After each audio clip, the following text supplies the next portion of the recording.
The morning of January 30th, 1944, arrived cold and gray over the Anzio beachhead. Corporal James Henderson crouched in a shallow foxhole near the Mussolini Canal, his hands wrapped around a weapon that, by all official accounts, shouldn't have been there.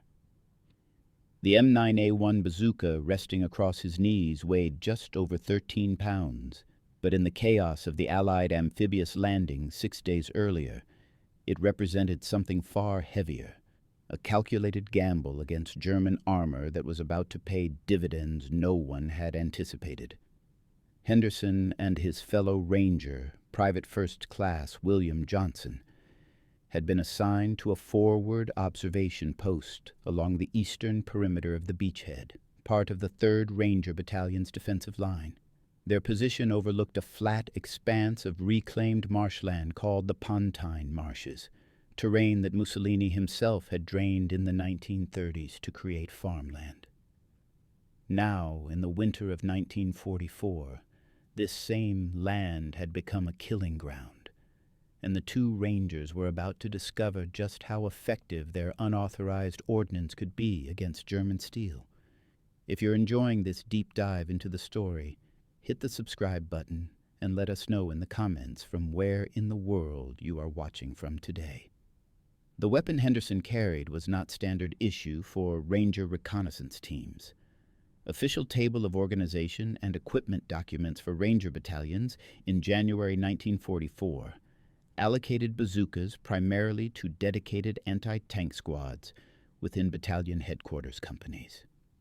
Forward observers like Henderson and Johnson were supposed to carry M1 Garand rifles, perhaps a Thompson submachine gun, and rely on radio communication to call in heavier support when armor appeared.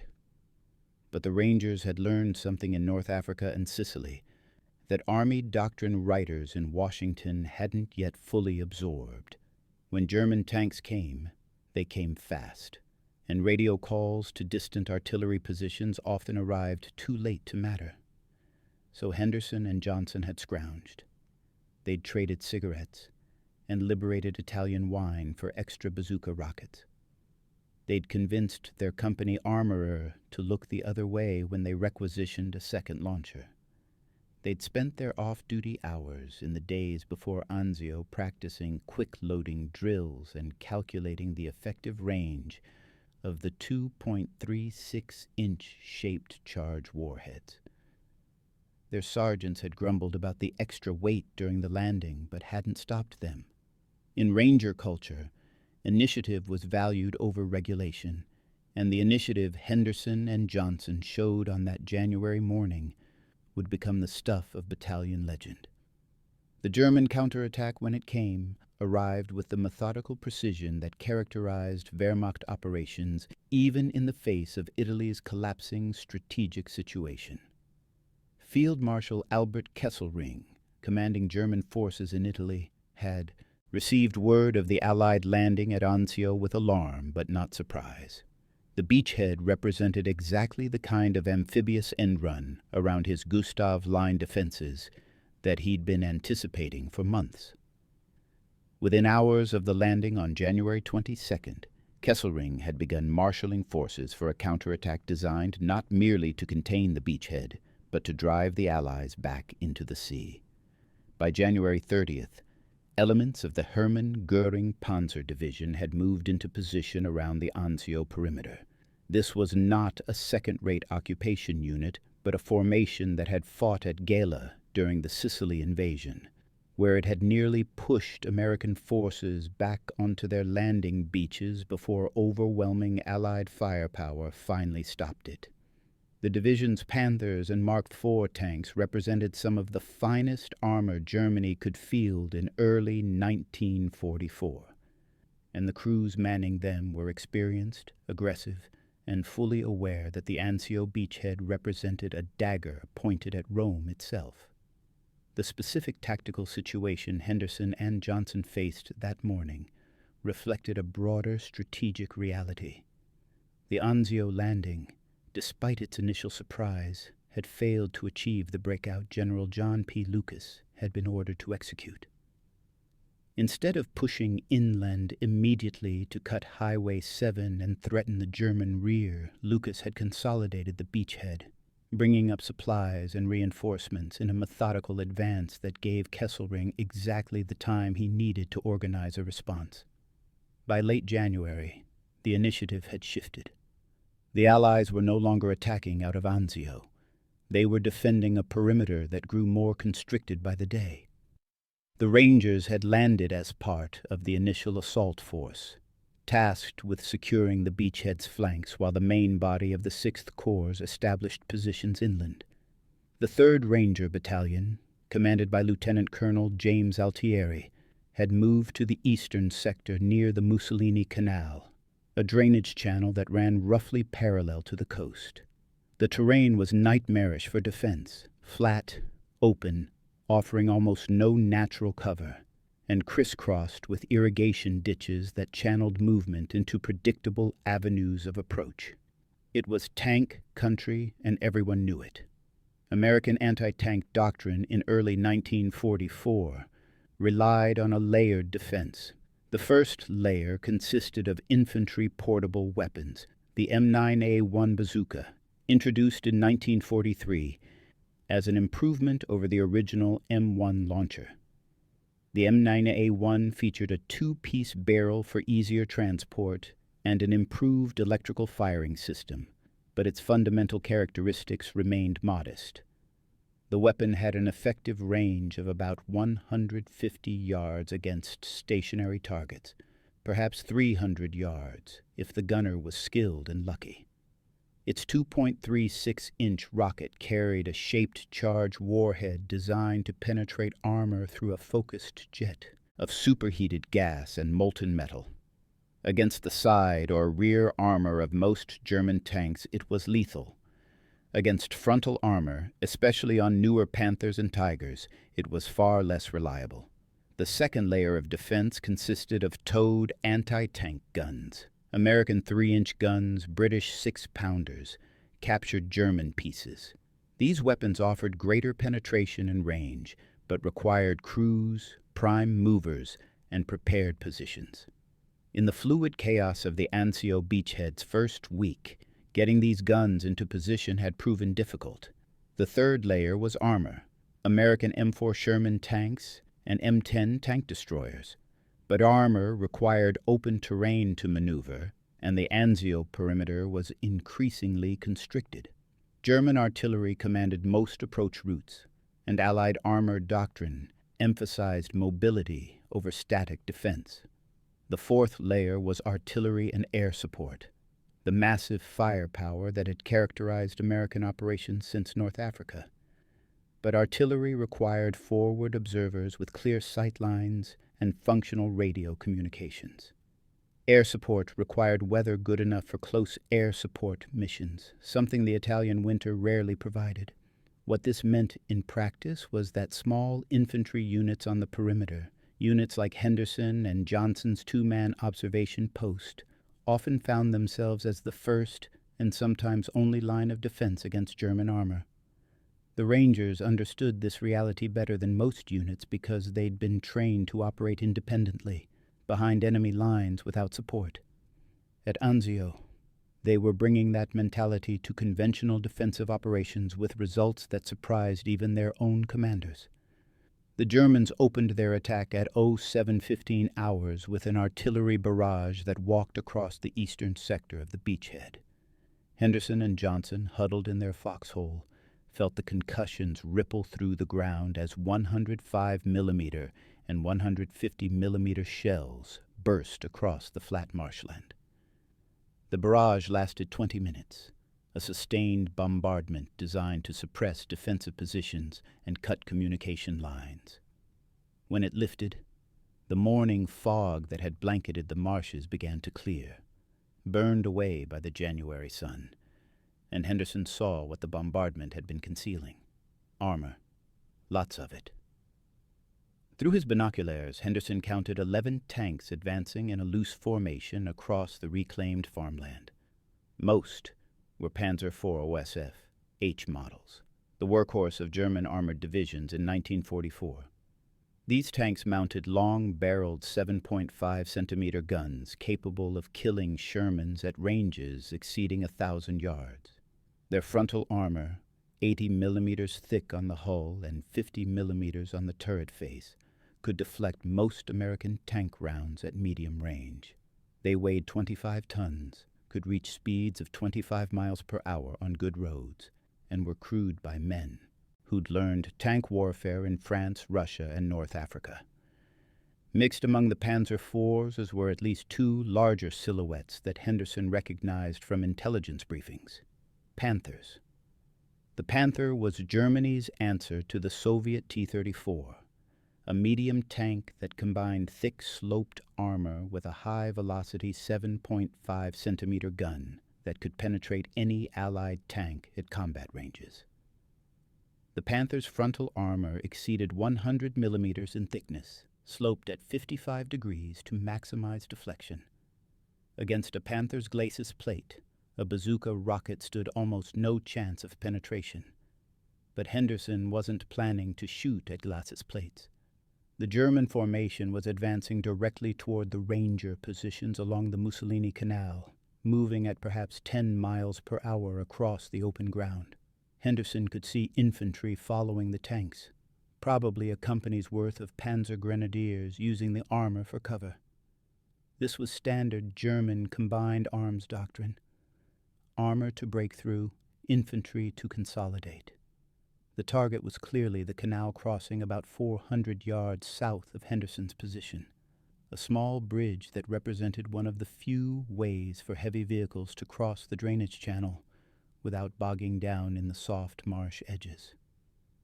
Henderson reached for the radio handset, intending to call in artillery fire, and discovered what the German barrage had accomplished. The radio was dead, its antenna cable severed by shrapnel. Johnson crouched beside him, saw the same thing, and simply nodded toward the bazookas. They had perhaps 5 minutes before the tanks reached effective main gun range. If Henderson and Johnson were going to act, they had to act now, alone, without support, against 11 tanks that collectively mounted enough firepower to level a small town. This was the moment that separated Ranger training from regular infantry doctrine. Regular infantry would have withdrawn, fallen back to secondary positions, tried to re-establish communication with battalion headquarters. Rangers were trained to attack, even when attacking seemed suicidal. Henderson and Johnson had 2 bazooka launchers, 18 rockets total. They'd been scrounging for days, and the advantage of surprise. The German tanks were advancing across open ground, focused on the canal crossing, apparently unaware that anyone with anti-tank weapons occupied the forward observation post they were about to bypass. Henderson made the calculation that would define the next hour. The tanks were passing within 200 yards of his position, presenting their sides, exactly the vulnerable angle bazooka doctrine emphasized. The M9A1's shaped charge warhead could penetrate up to 4 inches of armor plate at 90-degree impact. The side armor on a Panzer IV measured 30 millimeters, just over an inch, while a Panther's side armor ranged from 40 to 50 millimeters. Both were vulnerable, but only if Henderson and Johnson could land precise hits on the relatively thin side plates while avoiding the heavier armor around the turret base and engine deck. The first rocket left Henderson's launcher at 0738 hours. He'd aimed at the lead Panzer IV's side hull, just behind the front drive wheel, where the ammunition storage was located on most German tank designs. The rocket covered the 180 yards in less than a second, its motor burning out halfway through the flight, the projectile coasting the final distance on momentum alone. The impact was immediate and catastrophic. The shaped charge warhead functioned exactly as designed, punching through the 30-millimeter side armor and spraying molten copper into the tank's fighting compartment. The Panzer IV's stored ammunition detonated milliseconds later, the internal explosion blowing the turret clear off the hull in an eruption of flame and smoke that rose 50 feet into the morning air. The German formation halted immediately, commanders popping their hatches to scan for the threat, crews traversing turrets to locate the source of fire, but Henderson and Johnson were already moving. They had planned for this moment during their off-duty practice sessions. Johnson fired the second bazooka from a position 20 yards left of Henderson's original foxhole, while Henderson was reloading. The second rocket struck another Panzer IV in the engine compartment, the warhead penetrating the rear armor, only 20 millimeters thick, and setting the engine fuel tanks ablaze. The tank didn't explode like the first, but thick black smoke began pouring from the engine deck, and Henderson saw the crew bailing out through the hatches, their silhouettes dark against the flames. If you find this story engaging, please take a moment to subscribe and enable notifications. It helps us continue producing in-depth content like this. The remaining 9 tanks were now fully alert to the threat, but they faced a tactical problem that Henderson and Johnson had anticipated. They couldn't locate the source of fire. The bazookas produced relatively little smoke compared to larger anti-tank guns, and Henderson and Johnson were firing from different positions with each shot, never staying in one foxhole long enough for German crews to pinpoint them. The flat, open terrain that should have worked against the Rangers actually worked in their favor. With no prominent terrain features to orient on, the German tank commanders had to scan an entire 200-yard frontage for 2 men who were shooting and moving continuously. The German response when it came was predictable but ineffective. The tanks began firing high explosive rounds across the area where they believed the anti-tank fire originated, hoping to suppress or kill the bazooka teams through area saturation.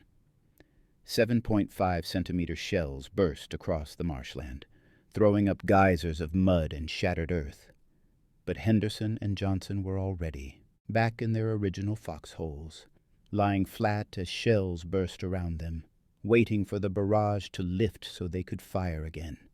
The third and fourth rockets came from Henderson and Johnson simultaneously, both men firing at different targets from positions 50 yards apart. Henderson's rocket struck a Panther in the sidetrack assembly, the explosion severing the track and immobilizing the tank. A mobility kill wasn't as decisive as a catastrophic kill, but it removed the Panther from the battle just as effectively. Johnson's rocket hit another Panzer IV square in the turret side, penetrating the 50-millimeter armor and killing or wounding the crew inside. The tank stopped moving, its main gun elevated skyward at an odd angle, black smoke seeping from the commander's hatch. 4 tanks down in less than 3 minutes. The German formation was now in chaos, tank commanders screaming orders over the radio, infantry scattering for cover, the remaining 7 tanks attempting to maneuver while maintaining fire on positions they still couldn't clearly identify. This was every tanker's nightmare, an ambush by infantry anti-tank weapons at close range, in terrain that prevented maneuver, against an enemy who wouldn't stay still long enough to be targeted. The broader context of Henderson and Johnson's engagement illuminated fundamental truths about the Anzio campaign that would become apparent only in retrospect. The beachhead, which had seemed so promising in its initial hours, had become a trap. General Lucas's decision to consolidate rather than push inland had given Kesselring time to ring the Allied perimeter with enough force to contain it indefinitely. By late January, the tactical situation had inverted. Instead of threatening German positions around the Gustav Line, the Anzio force was itself threatened with annihilation. The German counterattack that Henderson and Johnson had disrupted on January 30th was merely a probing action, a reconnaissance in force designed to identify weak points in the Allied perimeter. The main German offensive, codenamed Operation Fischfang, or Fish Catch, would come 2 weeks later, in mid-February, and it would involve not 11 tanks but hundreds, supported by massive artillery preparation and fresh infantry divisions rushed down from northern Italy. That offensive would nearly succeed in splitting the beachhead and driving Allied forces into the sea, stopped only by desperate fighting and the kind of massive naval and artillery firepower that Henderson and Johnson hadn't had available on January 30th. But the probing attack on the 30th had revealed something important to both sides. The Anzio perimeter, for all its vulnerabilities, could be defended by determined troops with adequate weapons. Henderson and Johnson's stand demonstrated that even relatively light anti-tank weapons, employed aggressively by skilled soldiers, could stop German armor.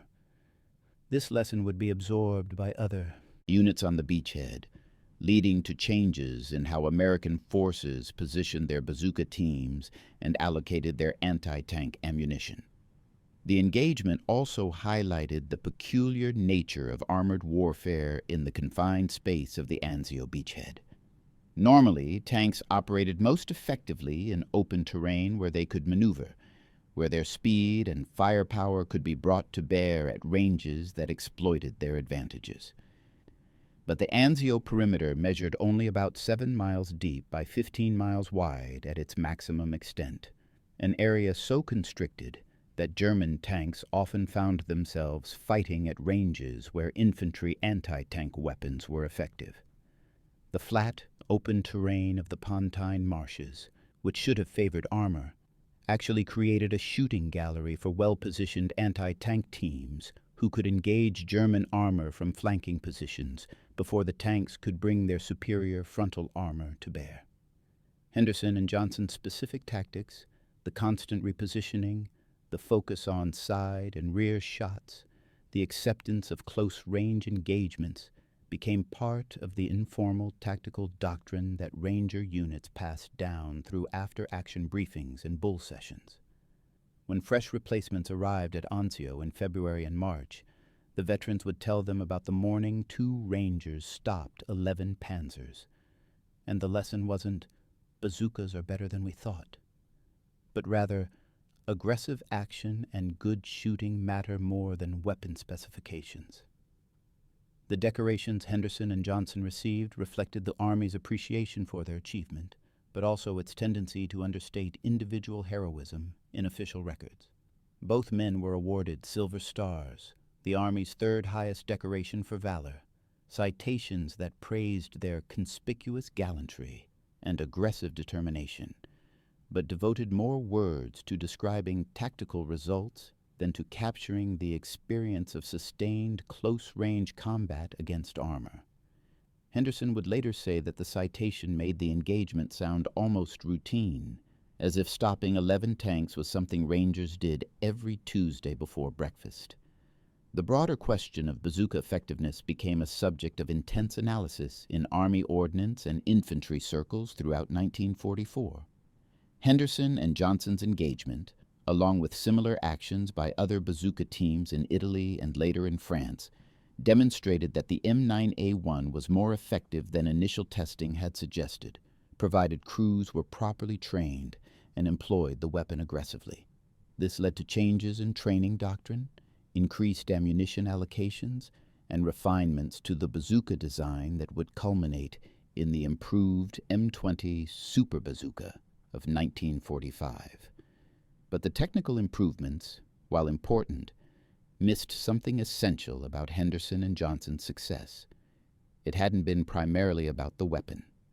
The M9A1 bazooka that Henderson fired on January 30th was mechanically identical to thousands of other bazookas being carried by American infantry across multiple theaters.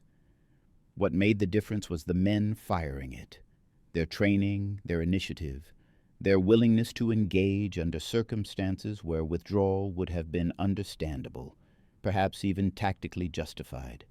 This raised uncomfortable questions for Army planners attempting to systematize lessons learned from combat. How do you replicate individual initiative? How do you train soldiers to improvise effectively under fire? How do you create a military culture that values aggressive action without encouraging recklessness?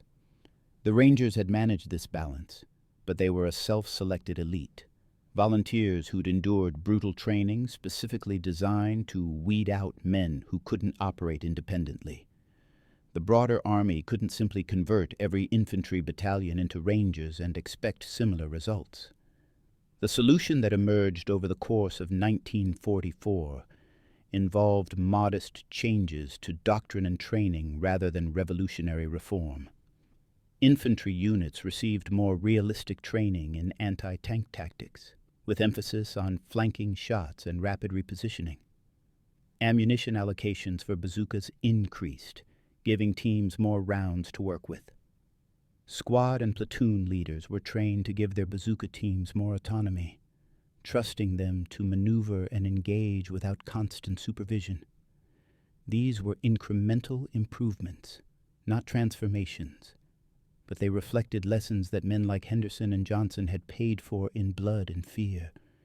The German perspective on the January 30th engagement, reconstructed from prisoner interrogations and captured documents, revealed how profoundly Henderson and Johnson's action had disrupted German tactical planning.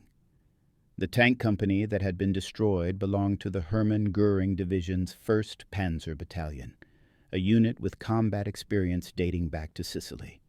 The company commander, killed when Henderson's 5th rocket destroyed his Panzer IV, had been a veteran of the Eastern Front with multiple tank kill credits against Soviet armor. His after-action reports from Sicily had praised German tank crews for their skill and criticized American infantry for their reluctance to close with armor. The irony was profound. A German officer who'd survived tank combat against Soviet forces in Russia had been killed by 2 American Rangers firing a weapon he'd probably considered marginally effective. The battalion's surviving records, captured after the eventual collapse of German resistance at Anzio, noted the loss of the 11 tanks and attributed it to concentrated anti-tank gunfire from prepared positions. The Germans hadn't believed, or hadn't wanted to believe, that 2 men with bazookas could accomplish what their records showed had happened. It was easier to imagine American anti-tank guns in prepared positions than to admit that individual American soldiers, armed with relatively light weapons, had fought with the kind of aggressive determination that German doctrine assumed only their own troops possessed.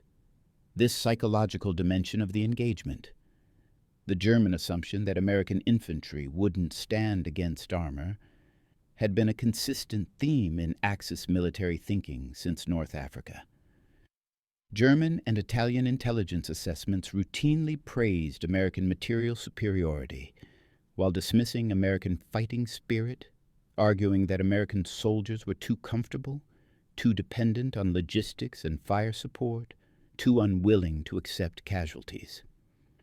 Henderson and Johnson stand at Anzio, along with hundreds of similar actions by American infantry across the Mediterranean and later in Western Europe, systematically demolished this stereotype. By 1945, German tactical assessments of American infantry had shifted dramatically, acknowledging that American soldiers fought with considerable skill and determination when properly led and equipped.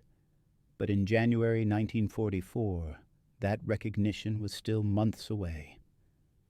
The Germans at Anzio continued to assume that aggressive armor attacks could break through American lines, that American infantry would withdraw rather than accept close-range combat with tanks. Each time that assumption proved false, each time a bazooka team stood its ground and destroyed German armor, the eventual German defeat became slightly more inevitable. Henderson and Johnson hadn't won the Battle of Anzio with their engagement on January 30th, but they'd contributed to a cumulative pattern of tactical defeats that slowly ground down German offensive capability. The long-term fate of the 2 Rangers who'd stopped 11 tanks reflected both the arbitrary nature of combat survival and the ways military institutions remember, or fail to remember, individual achievement. Henderson survived Anzio, participated in the breakout from the beachhead in May 1944, and fought through the advance on Rome. He was wounded by artillery fire in June 1944 during the pursuit of German forces north of Rome, spent 2 months recovering in a field hospital in Naples, and returned to his unit in time to participate in the invasion of southern France in August 1944. He survived the war, returned to Pennsylvania, worked for the Postal Service for 37 years, and rarely spoke about Anzio, except to other Rangers who'd been there. Johnson's story ended differently. He was killed on February 16, 1944, during Operation Fischfang, the major German offensive that had been foreshadowed by the probing attack on January 30th. Johnson died when German artillery struck the command post where he'd been coordinating bazooka team positions, part of the desperate defensive effort that barely stopped German forces from breaking through to the sea. He was 22 years old. His Silver Star citation, published after his death, made no specific mention of the 11 tanks he'd helped destroy. It praised his courage and determination throughout extended combat operations, in language that could have applied to thousands of other soldiers who'd fought and died at Anzio. The historical memory of Henderson and Johnson's engagement followed the pattern typical of small unit actions in large wars: immediate recognition within their unit, temporary attention from military historians documenting the Anzio campaign, then gradual fading into the background of more famous battles and more dramatic actions. The 11 destroyed tanks appeared as a footnote in divisional histories, as a single-line item in casualty reports, as one engagement among hundreds that collectively defined the Anzio campaign.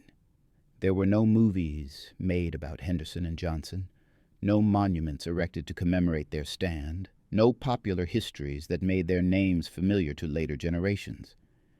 This forgetting was not malicious but structural. Wars produce far more acts of extraordinary courage than historians can adequately chronicle or publics can meaningfully remember. Henderson and Johnson's achievement, remarkable as it was, competed for historical attention with Omaha Beach, the Battle of the Bulge, Iwo Jima, the liberation of concentration camps, events that involved thousands or millions of people and seemed to carry more obvious historical significance. The quiet heroism of 2 Rangers stopping 11 tanks couldn't compete with the dramatic narratives that came to define popular understanding of World War II. But within the Ranger community, the story persisted. Unit historians preserved it. Veterans told it to new Rangers during training. It became part of the informal culture that defined what it meant to be a Ranger: aggressive, resourceful, effective, even when outnumbered and outgunned. The specifics might blur, whether it had been 11 tanks or 9, whether Henderson had fired first or Johnson, whether the engagement had lasted an hour or 90 minutes, but the essential truth remained: 2 Rangers had held their ground against a German armored assault and won. The tactical lessons from the engagement echoed through American infantry doctrine for decades after Anzio. Field manuals on anti-tank tactics incorporated principles that Henderson and Johnson had improvised in combat: the importance of flanking shots, the value of multiple firing positions, the need for aggressive action rather than passive defense. Training programs emphasized these lessons using historical examples, sometimes including Anzio, to illustrate proper employment of anti-tank weapons. The M67 recoilless rifle that replaced the bazooka in the 1950s, and later the M72 law that replaced the recoilless rifle, were employed using tactical concepts that derived directly from combat experiences like Henderson and Johnson's. The technological evolution of infantry anti-tank weapons, from the bazooka's 2.36-inch shaped charge to modern systems capable of penetrating composite armor at extended ranges, obscured a fundamental continuity. The weapon mattered less than the soldiers employing it. Henderson and Johnson hadn't stopped 11 tanks because the M9A1 bazooka was a revolutionary weapon system. They'd stopped 11 tanks because they were skilled, determined, and willing to accept extraordinary risk to accomplish their mission. The same qualities that made them effective with bazookas in 1944 would have made them effective with recoilless rifles in Korea, laws in Vietnam, or javelins in Iraq and Afghanistan. This was the secret that the title of this story hints at, but that no amount of technical analysis could fully capture. There was no secret bazooka loadout, no special modification, no classified tactical innovation that explained Henderson and Johnson's success. The secret was simply competence, courage, and initiative, qualities that can't be issued from a supply depot or mandated by regulation, but that emerge from training, culture, and individual character. The Anzio beachhead would hold for another 3 months after Henderson and Johnson's engagement, a grueling stalemate that cost thousands of American and German lives before the eventual breakout in May 1944. The Rangers who'd landed on January 22nd would be decimated by casualties, their battalions eventually disbanded and their survivors distributed to other units. The beachhead that was supposed to be a swift end run around German defenses became instead a grinding battle of attrition that validated every criticism of the operation's planning and execution. But within that larger story of strategic frustration and tactical stalemate, there were moments, brief, intense, consequential, when individual soldiers made decisions that altered outcomes. Henderson and Johnson's 60 minutes on the morning of January 30th was one such moment. 11 German tanks that might have broken through the Ranger perimeter were destroyed instead. A potential breakthrough became a tactical defeat. The eastern flank held for another day and then another, until eventually the accumulated weight of Allied material superiority ground down German resistance and turned the Anzio beachhead from a trap into a springboard for the capture of Rome. The broader significance of Henderson and Johnson's action lay not in its immediate tactical impact, though that was real enough, but in what it revealed about American military effectiveness in the Second World War. The United States entered the war with an army that German generals dismissed as amateurish and poorly trained, dependent on material superiority to compensate for tactical inadequacy. By 1945, American forces had developed into arguably the most effective combined arms military in the East world, capable of matching German tactical skill while leveraging overwhelming material and industrial advantages.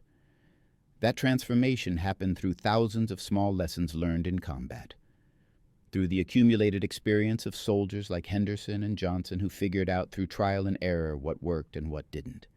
The official doctrine and formal training provided a foundation, but the real learning happened in foxholes at Anzio, in hedgerows in Normandy, in forests in the Ardennes, wherever American soldiers faced determined enemies and had to adapt or die.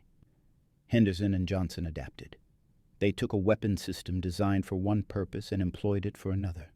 They violated formal ammunition load regulations because they understood that extra weight during the landing was an acceptable price for increased combat effectiveness. They fought without support because support wasn't available, and they won because losing wasn't an option they were willing to accept. In the final analysis, the story of 2 Rangers stopping 11 Panzers at Anzio isn't really about bazookas or tanks or tactical doctrine. It's about human agency in combat, about the capacity of trained, determined individuals to accomplish extraordinary things under extreme pressure. The M9A1 bazooka that Henderson carried on January 30th, 1944, is now a museum piece, its shaped charge technology obsolete, its combat effectiveness superseded by later weapon systems. But the qualities Henderson and Johnson demonstrated, skill, courage, initiative, determination, remain as relevant today as they were 80 years ago. Wars are won by nations, by industries, by the mobilization of vast resources and populations. But battles are won by soldiers in foxholes. making split-second decisions with imperfect information and inadequate resources, somehow finding ways to accomplish missions that, by any rational calculation, should be impossible. Henderson and Johnson's 60 minutes at Anzio was one such battle, a small action in a small corner of a vast war, forgotten by history, but remembered by the men who were there and the institution they served. The 11 burned-out German tanks scattered across the Pontine marshes on the morning of January 30th, 1944, testified to a truth that military theorists sometimes forget. In the end, wars are fought by people, not by machines.